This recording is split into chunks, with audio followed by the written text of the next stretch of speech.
उन तमाम साथियों का जो आज पाक सर्कस से चलकर हमारे साथ कलकत्ता जिले महाराज के जाने से हमने जो अमन के जुलूस निकाले फिरका परस्ती के खिलाफ, उससे आप लोगों ने शामिल हुआ।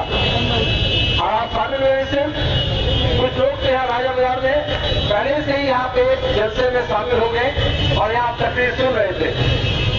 पूरे मुल्क में राजनीति की ताकत, महाराज की ताकत सिर्फ आज के दिन 6 दिसंबर नहीं, 6 दिसंबर तो खास है, लेकिन हम रोजाने के तौर पर फिरका परस्ती के खिलाफ चलते चाहिए।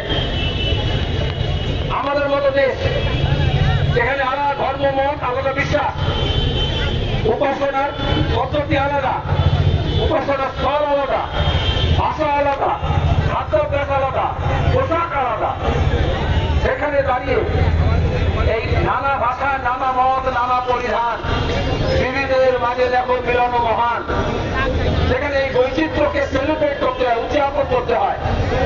আমাদের স্বাধীনতা আন্দোলনের ধারা চাই, हमारे संविधान में भित्ति चाई, हमारे संविधान में आजादी, लिबर्टी, इक्वलिटी, साम्य और उसके साथ साथ फ्रेटर्निटी, भाईचारा, भ्रातृत्व, এটার উপর জোর দেওয়া হয়েছে। কিন্তু আজকে আমাদের দেশ যারা চালাচ্ছেন তারা আমাদের সাংবিধানিক এই কাঠামোকে ভেঙে দিচ্ছেন। दस्तूर हिंद में जो भाईचारे की बात कही गई, जो सबके लिए समान हक की बात कही गई, जो आजादी की बात कही गई, आज संत परिवार आजादी के खिलाफ, हमारे आजादी का जो धरोहर है उसके विरोध में, और जिस कारण से हम अलग अलग जुबान, भाषा, धर्म के लोग एक साथ उनसे खड़े हुए थे अंग्रेज साम्राज्य के खिलाफ, आज उसको वो तोड़ना चाह रहे हैं। यही आरएसएस, यही संत परिवार आजादी के वक्त अंग्रेज से गुलामी किया था, और उस वक्त भी वो चाहे मुस्लिम फिरका परस्त हो, चाहे हिंदू फिरका परस्त हो, लोगों की एक गिनती के खिलाफ उनके अंदर भाईचारा तोड़ने का काम किए थे। आज आजादी के इतने साल बाद भी हमारा मुल्क का जमहूरियत, हमारा पार्लियामेंट की सिस्टम, हमारा मुल्क का सेकुलरिज्म, हमारा मुल्क का जो संघीय ढांचा है, फेडरल स्ट्रक्चर, उसको वो तोड़ने में काम कर रहे हैं। और उसका बुनियाद 80 के दशक के बीचों बीच ये काम शुरू हुआ था। महाराज के लोग उस वक्त ये कह रहे थे, लेकिन शुरू में ये काम जब शुरू होता है, ज्योति वासु की भाषा में बोलते हैं सिंबोलिज्म। हम शुरू से ये बात कहें, आप मजहब के कोई भी मजहब तोड़ सकते हो, आप दूसरे मजहब के तरह भी तौर तरीका अपना सकते हो, हमें कोई इसमें बैर नहीं है। मजहब नहीं सिखाता आप अपने बैर रखना, देखिए आप उसको अगर एक भोग की तरह इस्तेमाल करते हो, चोरा की तरह, नामा बोली गाए दिए, आजकल पड़े, और এখন তো মাঝে মাঝে আসছে এরকম করে, পুলিশে রিপোর্ট হয়ে গেছে। एडमिनिस्ट्रेटिव ड्राफ्ट, समझौता स्टेट ड्राफ्ट, मालेगांव ड्राफ्ट, मक्का मस्जिद ड्राफ्ट, আমরা দেখি লোকজন বলে টেরোরিজম হচ্ছে, কিন্তু বিভিন্ন एजेंसी দিয়ে मुखोश পরে राजनीति করা হয়, मुखौटा पहना जाता है। तमिलनाडु के पुलिस के डीजी, मैं पार्लियामेंट में जब आपके एमपी था उस वक्त मैं कहा था, उसका पोस्ट की रिपोर्ट, आरएसएस के ऑफिस, हिंदू मुन्नानी के ऑफिस में वैसा नकली टोपी, नकली दाढ़ी, नकली शेरवानी मिला था। उस वक्त हिंदू मुन्नानी के ऑफिस में बम ब्लास्ट हुआ था, और अखबार में संगे संग लिखना शुरू कर दिया, ये काम अगर हिंदू मुन्नानी के ऑफिस में हुआ है तो ये कोई मुसलमान ने नहीं किया है। इसी तरह से लोगों को लगाया जाता है, लेकिन तमिलनाडु पुलिस इंक्वायरी करके बोला कि ये आरएसएस का काम है। संघ परिवार सिर्फ आरएसएस के नाम से काम नहीं करते। जैसे बच्चे लोग अपने यहाँ बच्चा थे, मालूम है मुर्गी पाला जाता था, अक्सर तो गाँव में होता है, शहर में नहीं होता है, तो अंडा रख करके मुर्गी को दिया जाता है ताव देने के लिए। उसके अंदर से बच्चा निकलता है। आप उसमें मुर्गी का भी अंडा रख सकते हैं, हाथ का भी अंडा रख सकते हैं। इसी तरह से आरएसएस अलग अलग मुर्गी के नीचे अपना अंडा रख देती है, जो बच्चा निकलने से फिर उसका बच्चा निकलेगा। आज बंगाल में हम देख रहे हैं तृणमूल कांग्रेस के नाम से जो मुर्गी के टापा के नीचे आरएसएस अपना अंडा रख दिया था, आज भी पूरे बंगाल में वो बच्चा निकल करके आरएसएस शोर मचा रहा है। कभी नुपुर शर्मा का मामला लेकर के आप देखें, कभी बाराबाग के वक्त में जब दुर्गा पूजा के माहौल में खजूरपुर में पूरा देश में बोला रहे नोआ खाली हो गया, नोआ खाली हो गया। किन का इलाका है, एक लफ्ज नहीं बोले। ममता बनर्जी की रियासत है, एक लफ्ज नहीं बोले। और अभी आज मोदी से मिलने गई है, कल लोग बोलेंगे ये क्या हो रहा है। ममता बनर्जी तो बोली आरएसएस इज नॉट बैड, अभी पिछले महीना बोली थी ना। हम यकीन नहीं करते कि आरएसएस बुरा है। अगर ममता बनर्जी ये बोलती कि हमें यकीन था, वो ये नहीं बोली कि I believe it, I don't believe. जब बुलडोजर पुलिस हो रहा है, जब शाहीन बाग में जो लोग सीएनआरसी के विरोध में लड़े थे, उनको दिल्ली के फसाद के नाम पर एक तरफ आरएसएस दंगा फसाद करवाया दिल्ली में, और दूसरी तरफ उमर खालिद से लेकर के बाकी सब लोगों को जेल के अंदर डाला। जितने एक्टिविस्ट है, उत्तर प्रदेश में मोदी, अमित शाह की तरह जोगी, उसी तरह से कर्नाटका में, उसी तरह से हरियाणा में, उसी तरह से हर एक रियासत में आरएसएस एक ऐसा माहौल पैदा किया है जहां पे एक के खिलाफ दूसरे लोगों को के अंदर नफरत का बीज जोड़ा जा रहा है। और आगे देखेছেন গুজরাটের নির্বাচন, পরেশ রাওয়াল সিনেমা করে বিজেপির বক্তৃতা করতে গিয়ে বলছে আরে গ্যাসের দাম বেড়েছে তো কি হয়েছে, কমে যাবে। বেকারি আছে তো কি আছে, আবার কাজ পেয়ে যাবে। জিনিসের দাম বেড়েছে তো কি আছে, কিন্তু তোমার বাড়ির পাশে বাঙালি এসে থাকবে আর তুমি সেখানে তার জন্য ওই গ্যাস নিয়ে মোদির কাছ থেকে তার জন্য মাছ ভাজাবে, মাছ खाओगे। गौर कीजिए, बात शुरू हुआ था गाय का गोश्त लेकर के। जब जुनैद को, जब इलाक को मारा गया था, को लोग पड़े बोले ठीक है तो दोनों का नुकसान है, गौ हमारी माता है, सलीम उसे खाता है, क्यों आता होगा। अब तो मछली को लेकर पड़े हैं। बात गोश्त का नहीं है, मछली का नहीं है। मास का मतलब, 2.5 घंटे का मतलब किसी को खुराक क्यों नहीं मिल रहा है, इसलिए राशन कार्ड लेके लड़ाई करो, रोजगार लेके लड़ाई करो, पखाल लेके लड़ाई करो, राशन के लिए बोलो, महंगाई कम करने के लिए बोलो। और दक्षिण पंथा का मतलब है कौन क्या खा रहा है ये लेकर एक दूसरे को लड़ा दो। 1999 के 6 दिसंबर में इसी का शुरुआत हुआ था। उस वक्त हम लोग कहते, बीजेपी का स्लोगन था अयोध्या तो ये झांकी है, काशी मथुरा बाकी है। झांकी का मतलब टैब्लो, और रिपब्लिक डे पहले तो होता है ना, टैब्लो चलता है। उसी तरह से आरएसएस ये कहा था, चाहे वो कर्नाटका में बाबा बुद्धगिरी का बाजार हो, चाहे वो ज्ञान पापी मस्जिद हो, चाहे वो मथुरा वृंदावन में हो, कृष्ण जन्मभूमि के नाम पर हो। ऐसे हमारे बंगाल में हर गांव में ऐसे जगह मिलेंगे যেখানে মানুষ করে সত্য পীরের দরগা, সত্য नारायण थान, सत्य पीर का मजार। क्योंकि हमारे तहजीब, हमारा तारीख, আমাদের ইতিহাস এরকম পরতে পরতে সাজানো আছে।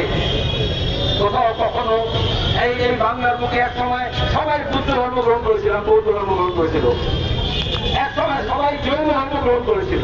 আয়োগ আমাদের থামাবে, কিন্তু তারপরে এক একটা রাজা এসছে, তারপরে সে ধর্ম চাপানোর চেষ্টা করেছে। কিন্তু আজকে তো গণতন্ত্র। अभी हमें इतिहास में ले जाना चाह रहे हैं।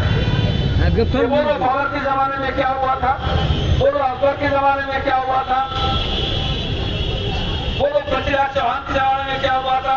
हम बोलते अरे बाबा बोलो ये मोदी के जमाने में क्या हो रहा है, योगी के जमाने में क्या हो रहा है, और ममता के जमाने में क्या हो रहा है। आज हमें रोजी नहीं है, जिसको नौकरी चाहिए वो धरना दे रहे हैं, और दूसरे लोग नौकरी को नीलामी करके बेच दिया है। ये लेके धांधली हो रहा है, रोजाना कोर्ट में हुकूमत नंगी हो रही है, लेकिन वो कहते हैं अभी का बात तो बोलो, पहले का बात बोलो। क्यों बोलते हैं? अमित शाह बोल रहा है कि इतिहास सही से लिखना पड़ेगा। इतिहास पढ़ा नहीं, चुल्लू बेचता था, अब वो मोदी के जमाने में होम मिनिस्टर हो गया। कभी सियासत में नहीं किया। उनका तरीका क्या है? अभी कुछ दिन पहले आप देखे, बोले यूपी में योगी के जमाने में आधी रात को महिलाएं सोना से लगकर स्कूटर में चढ़कर जा सकती है। दिन दहाड़े घर में घुस के महिला पानी भर रही थी, उसका सोना का चेन लेके चला गया। तो बीजेपी वाले तो पूछा, अमित शाह बोले ऐसा शांति है हमारे योगी के जमाने में, ये सर कोई चोरी वोरी नहीं है रात के अंधेरे में। बोले अमित शाह बोला रात को 12 बजे स्कूटर में गहना पहन करके महिला जा सकती है, कोई नहीं छोड़ेगा, लेकिन घर में महिला गहना पहन के रहेगी, उसको कोई छोड़ेगा कि नहीं छोड़ेगा, ये तो अमित शाह नहीं बोले हैं। इसी तरीके का धोखाधड़ी हो रहा है। 6 दिन पहले तक पेट्रोल पंप में मोदी का फोटो लगा करके बोलते ना उज्ज्वला योजना फ्री में गैस दिया जा रहा है, विज्ञापन है, और गैस का कीमत 410 रुपया से अभी 1230 रुपया। हम जब पूछेंगे गैस का कीमत क्या हुआ, तो बोलेगा गैस ने गाय का पकड़ा है या खच्ची का पकड़ा है या मुर्गी का पकड़ा है, आमिष या निरामिष, मांस भाजा होच्छे कि होच्छे ना। हम शुरू से बोले हैं कि धर्म मजहब का इस्तेमाल सियासत में क्यों किया जाता है।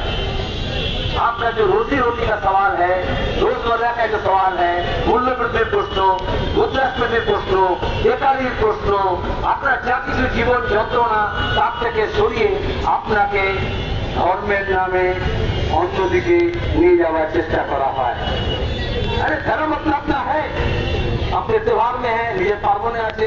এই যে দুর্গা পুজো কে আজ হয়, আমরা ছোটবেলা থেকে এসেছি, আমাদের জন্মের আগে থেকে হচ্ছে, কিন্তু মমতা ব্যানার্জি দেখান উনি এসছিলেন বলে দুর্গা পুজো হচ্ছে। तो दुर्गा पूरा कार्निवल लगिए रहो। आपका जो सियासत है, हुकूमत है, वो धर्म के साथ मत जोड़ो। सेकुलरिज्म का मतलब ये है, सेकुलरिज्म का मतलब ये नहीं है कि आपको अपना धर्म छोड़ना पड़ेगा। सेकुलरिज्म का मतलब ये है कि हुकूमत का अपना कोई धर्म नहीं होगा। लेकिन मोदी अभी रोजाना दिखा रहे हैं, और क्या सिखा रहे हैं? एक जाति, एक धर्म, एक भाषा। যারা হিন্দু বাঙালি তাদেরকে বলি, যখন বলা এক জাতি, এক ধর্ম, এক ভাষা, তার মানে যে আলাদা আলাদা জাতি সত্তা আছে সেটাকে আরএসএস স্বীকার করে না। তাহলে ব্যাপারটা শুধু গরু মাংসের নয়, ব্যাপারটা আপনি মাছ খাবেন কিনা সেটাও। গুজরাটের মানুষ, বেশিরভাগ মানুষ নিরামিষাশী হতে পারে, কিন্তু তাকে যদি ভোট নিতে হয় তাহলে কেন বাঙালির প্রতি হিংসা এবং ঘৃণা জাগাতে হবে যে ওরা মাছ খায়?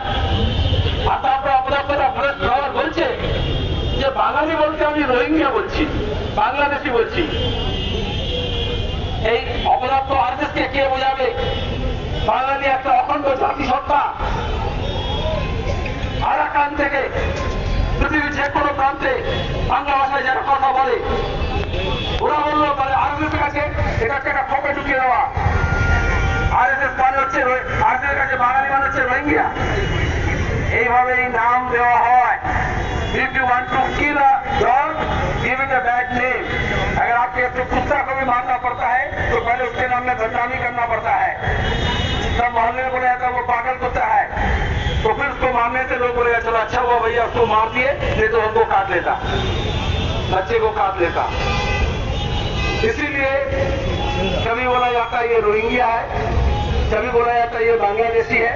एक बार যদি এটা বলে দেন আর ঘৃণা যদি তৈরি হয়ে যায়, তখন যে মানুষটা খুন হওয়ার বিরুদ্ধে লড়তো সেই মানুষ বলবে জাতি বাবা খুন করে যে ভালো করেছো, তাহলে আমার বিপদে নেই তো। এইটা হচ্ছে আরএসএস এর সাংস্কৃতিক রাষ্ট্রবাদ, কালচারাল ন্যাশনালিজম।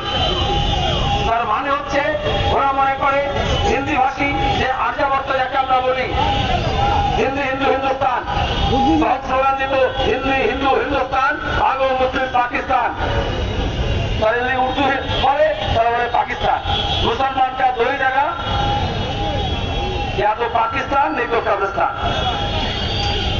আর এখন বলছে যদি বাংলা বলি তাহলে বাংলাদেশি, তাহলে রোহিঙ্গিয়া, তাহলে দেশ টাকার বাপের।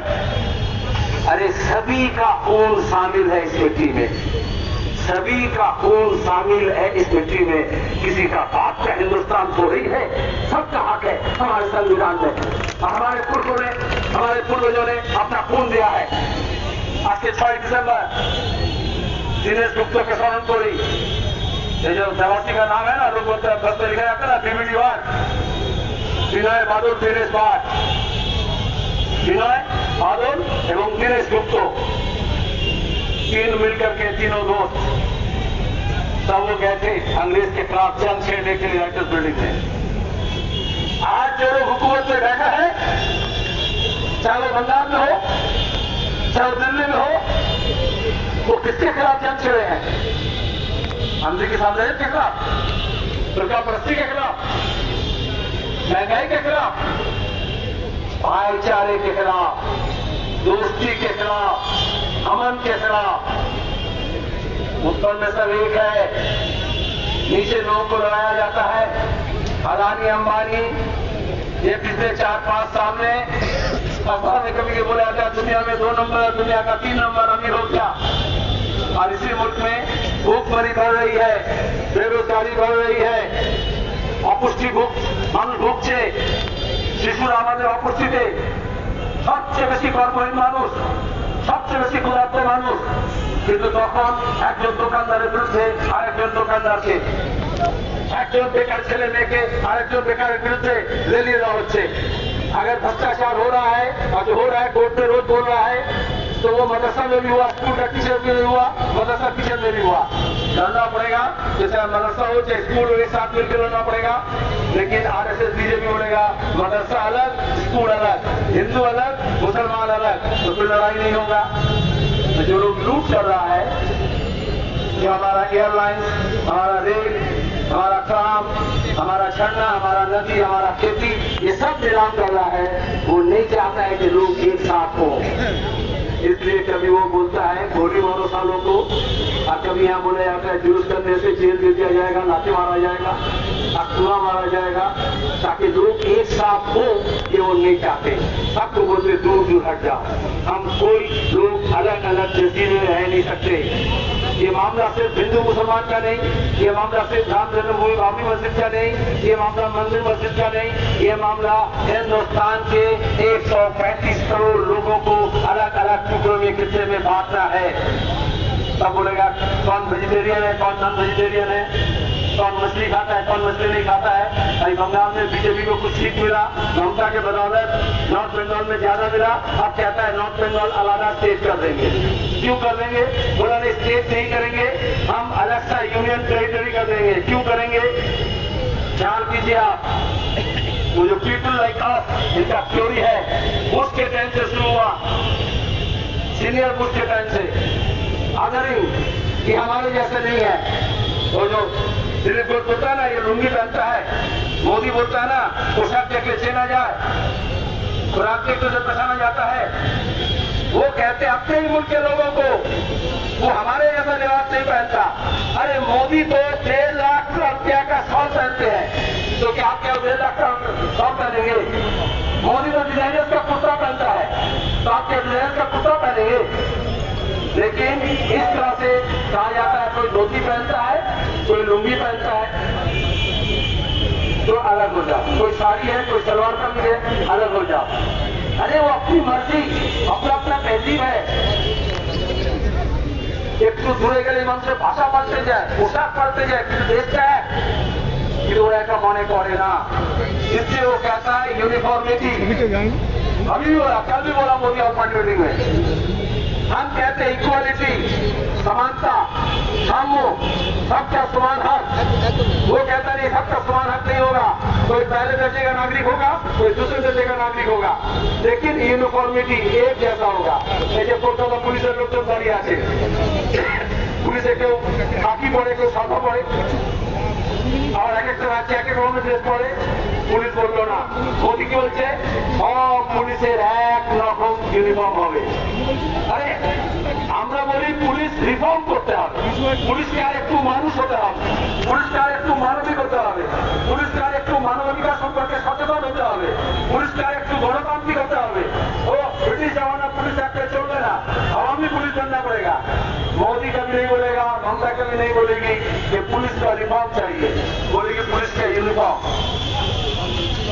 स्कूल का यूनिफॉर्म नहीं बोलता, अलग अलग स्कूल का अलग अलग यूनिफॉर्म होता है ना। सबका দিয়ে স্কুলের লোগো থাকে, চাকরি স্কুলে, উডবান স্কুলে, পাটওয়ার বাগানে, মাসি বাগানে আলাদা ইউনিফর্ম থাকে। কিন্তু মমতা কি বললো, সবাইকে এক ইউনিফর্ম করতে হবে। आप समझ में आ रहा है ममता बनर्जी किसका शैली है? मोदी बोल रहा है सबका यूनिफॉर्म एक होगा पुलिस का, ममता बनर्जी बोल रही है सबका स्कूल का यूनिफॉर्म एक होगा, सबको यहाँ बोर्ड लगाना पड़ेगा। वो बोलते यूनिफॉर्म सिविल कोड होगा, हम बोलते हैं सबका अलग अलग तौर तरीका है। तुम जब एक ऑर्डर दे करके नहीं बोल सकते पूरा मुल्क का लोग कल से वेजिटेरियन हो जाएगा, क्या ये भी नहीं बोल सकते पूरा मुल्क के लोग कल से मछली खाएगा? कौन क्या पहनेगा, कौन क्या खाएगा, कौन किस भाषा में बात करेगा, किस तरीके की इबादत करेगा, वो अपना अपना है। ये बुनियादी हक है और इसी हक को तोड़ा मारा जा रहा है। लेकिन उसको तोड़ने और मरोड़कर एक लोगों को दूसरे लोगों से लड़ाया जा रहा है। इसलिए हम अमन की बात कर रहे हैं, इसलिए भाईचारे की बात कर रहे हैं, क्योंकि हम हक की बात कर रहे हैं और इंसाफ की बात कर रहे हैं। और इसलिए सब एक साथ मिलकर के बोला था लाल हटाओ देश बचाओ। तो ऐसा इसलिए बोला था कि लाल हट जाएगा तो फिर देश को वो लूट के खा सकेंगे। ममता बनर्जी बोली थी एरों में लोग घुरे देवा लूटे पुटे खाई, आज के एरों में लोग घुरेছে এবং লুটে পুটে খাচ্ছে। এই লুটপাটের বিরুদ্ধে মোদির লুট হোক আর দিদির লুট হোক, হিন্দুর নামে হোক, মুসলমানের নামে হোক, শিখের नाम हो, बौद्धের नाम हो, पारसिकेর नाम हो, क्रिश्चियन नाम हो, धर्म का इस्तेमाल करके अगर कोई सियासत करेगा तो वो किसी धर्म का बुराई नहीं कर रहा है, वो देश का बुराई कर रहा है। अपने अपने जगह पर रहे, अपने अपने धर्म का मत बचाओ शोर, अपने अपने धर्म का मत बचाओ शोर। रास्ते सब जाते हैं एक ही घर की ओर, और लेकिन रास्ता अलग अलग हो सकता है, लेकिन उस रास्ते को लेकर के एक दूसरे को जो लड़ाने की कोशिश की जा रही है उसके खिलाफ हम आप सबको भाईचारे का पैगाम दे रहे हैं और एकजुटता का बात कर रहे हैं। और लाल झंडा इसी बात को लेकर लगती है। इसलिए जब आरएसएस बीजेपी का बढ़ावा हो रहा था ये सब मिलकर के अदानी ममता एक होकर के बोली लाल हटाओ, क्योंकि लाल झंडा रहेगा तो चोरी पकड़ा जाएगा। मैं आपकी बात एक करूंगा, इसलिए चीख चिल्लाहट में पूरा बोला जा रहा है। जब कोई बिल्डिंग होता है ना, खास करके कोई इलीगल बिल्डिंग होता है ना, तो आप देखिएगा पर्दा लगा दिया था, बाहर से दिखने नहीं मिलता है, सीमेंट का बस्ता उतना सिलाई करके लगा देता है ना। आजकल सरकार की तरफ से बोला गया है कूड़ा ओला होता है, प्रदूषण होता है, इसलिए एशियन चेक होता है ट्यूब का, ग्रीन रंग का, हरा रंग का वो लगा देना पड़ता है पर्दा, ताकि उसमें बाहर में कूड़ा वगैरह नहीं आए, प्रदूषण नहीं हो। तो पिछले 12 साल से तृणमूल कांग्रेस की क्यादत में, ममता बनर्जी की क्यादत में हमारे यहाँ ऐसा हरा पर्दा लगा करके अंदर अंदर तामीर हो रहा था। मौलाना बरकती जैसे, सिद्दीकुल्ला चौधरी जैसे लोगों को लेकर के बाकी मोहल्ले में बोला गया, थोड़ा स्टार पार्टी वगैरह करके ममता बनर्जी थोड़ा हिजाब उजाब पहन के उर्दू शायरी वायरी करके थोड़ा सुभान अल्लाह माशाअल्लाह बोल के लोगों को बोली अरे मामा ये तो सब मुसलमान का हो रहा है, मदरसा हो रहा है, मस्जिद हो रहा है, मुसलमान का मेडिकल कॉलेज हो रहा है, नर्सिंग कॉलेज हो रहा है। और जब बिल्डिंग बन जाता है ना तो फिर वो पर्दा हट जाता है। हम शुरू से कह रहे थे कि पर्दा के पीछे क्या हो रहा है, और वो बोली पर्दे में रहने दो, पर्दा ना हटाओ, पर्दा जो हट गया तो एक खुल जाएगा।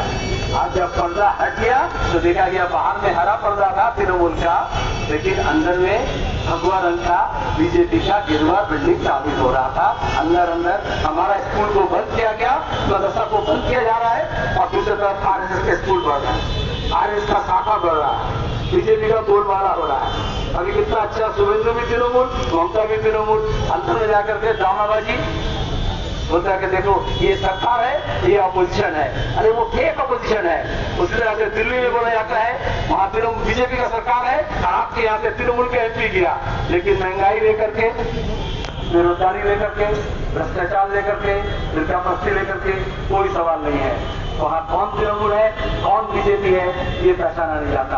अखिलेश सिंह को आप देखे है ना, काकीनाडा में रोड बम चल रहा था ना 2019 के लोकसभा चुनाव के आगे पीछे से, कितने बार जाके हमें अभी यूज करना पड़ा। इसी तरह से दोने खाली में, इसी तरह से और जगह पर बशीरहाट में, इसी तरह से अहमदपुर में, रानीगंज में, इसी तरह से जूनागढ़ में एक के बाद एक फसादात हुए। मुद्दा क्या कि बीजेपी अब तृणमूल में झगड़ा हो रहा है, लेकिन हकीकत में क्या हो रहा है? बीजेपी तृणमूल में झगड़ा नहीं है। आपको बताया गया ये हिंदी बोलता है, ये उर्दू बोलता है, ये बंगला बोलता है, ये बिहारी है, बंगाली है, ये हिंदू है, मुसलमान है, सब पहचान लिए। लेकिन आज तक कौन तृणमूल है, कौन बीजेपी है, आप पहचान नहीं पाए। मुकुल राय को देखिए, अर्जुन सिंह को देखिए, राजीव बनर्जी को देखिए, शुभेंदु को देखिए, रातों रात ये भेष बदलते हैं। और इसलिए हम आपको होशियार रहने बोलेंगे, हकीकत का सामना कीजिए, सच्चाई का सामना कीजिए और उसके बाद फिर अपने दोस्त और दुश्मन को पहचानिए और तब आप इस मुल्क के एक जाति को आप रक्षा कर पाएंगे, भाईचारे को और अपना इंसानी हकूक को भी रक्षा कर पाएंगे। इतना कहते आप सबका शुक्रिया करते हैं। एक बार जिंदाबाद।